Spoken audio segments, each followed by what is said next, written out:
Hello everyone, this is Science Viance and we are watching the audiovisual chapter of Class 11 Biology. This is the second part of Chapter 18 Body Fluids and Circulation. And we are starting off with the circulatory pathways. The circulatory patterns are of two types, open or closed. Open circulatory system is present in arthropods and mollusks, in which blood pumped by the heart passes through the large veins into open sacs or body cavities called sinuses. Annelids and chordates have a closed circulatory system in which the blood pumped by the heart is always circulated through a closed network of blood vessels. This pattern is considered to be more advantageous as the flow of fluid can be more precisely regulated. All vertebrates possesses a muscular chamber heart. Fishes have a two-chambered heart with an atrium and a ventricle. Amphibians and reptiles, except crocodile, have a three-chambered heart with two atria and a single ventricle, whereas crocodiles, birds, and mammals possess a four-chambered heart with two atria and two ventricles. In fishes, the heart pumps out deoxygenated blood, which is oxygenated by the gills and supplied to the body parts, from where deoxygenated blood is returned to the heart, or a single circulation we call. In amphibians and reptiles, the left atrium receives oxygenated blood from the gills, lungs, skin, and the right atrium gets the deoxygenated blood from the other body parts. However, they get mixed up in the single ventricle, which pumps out mixed blood or incomplete double circulation. In birds and mammals, oxygenated and deoxygenated blood received by the left and right atria respectively passes on to the ventricles of the same size. The ventricles pump it out without any mixing up. That is, two separate circulatory pathways are present in these organisms. Hence, these animals have double circulation. Let us study the human circulatory system. Human circulatory system, also called the blood vascular system, consists of a muscular chambered heart, a network of closed branching blood vessels and blood, the fluid which is circulated. Heart, the mesodermally derived organ, is situated in the thoracic cavity in between the two lungs, slightly tilted to the left. It has the size of a clenched fist. It is protected by a double-walled membranous bag, pericardium, enclosing the pericardial fluid.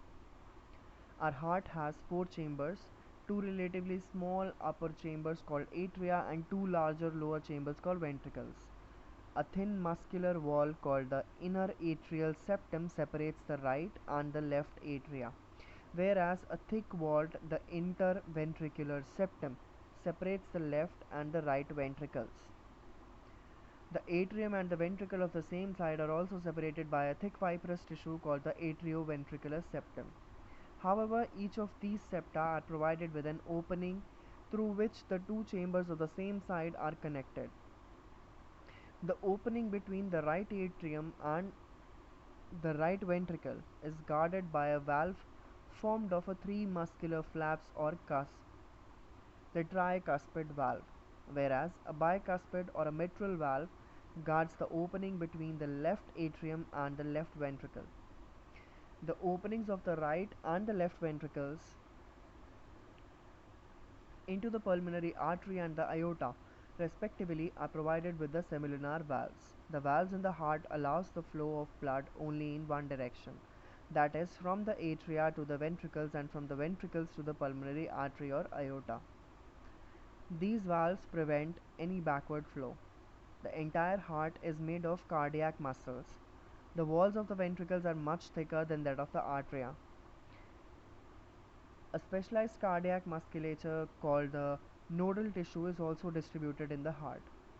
A patch of this tissue is present in the right upper corner of the right atrium called the sinoatrial node or SAN.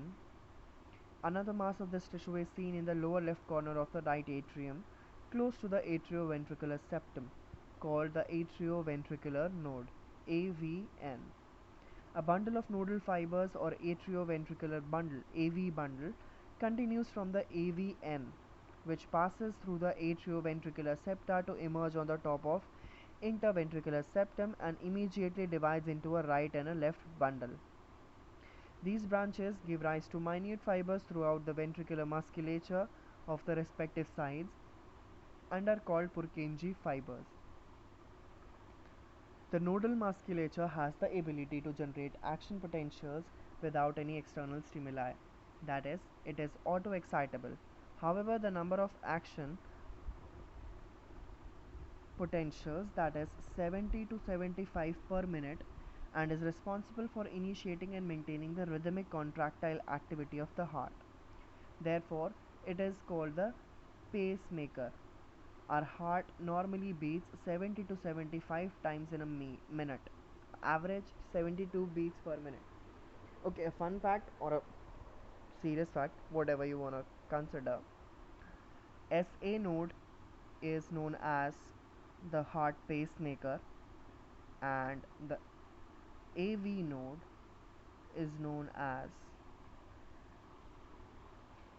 pace setter. Don't be like कि काफ़ी extra knowledge दे दिया. It's like it's been in the previous year question papers, so just memorize that. SA node is a pacemaker, AV node is a pace setter. Now the cardiac cycle. How does the heart function? Let us take a look. To begin with, all the four chambers of the heart are in relaxed state, that is, they are in joint diastole. As the tricuspid and bicuspid valves are open, blood from the pulmonary veins and vena cava flows into the left and the right ventricle respectively through the left and right atria. The semilunar valves are closed at this stage.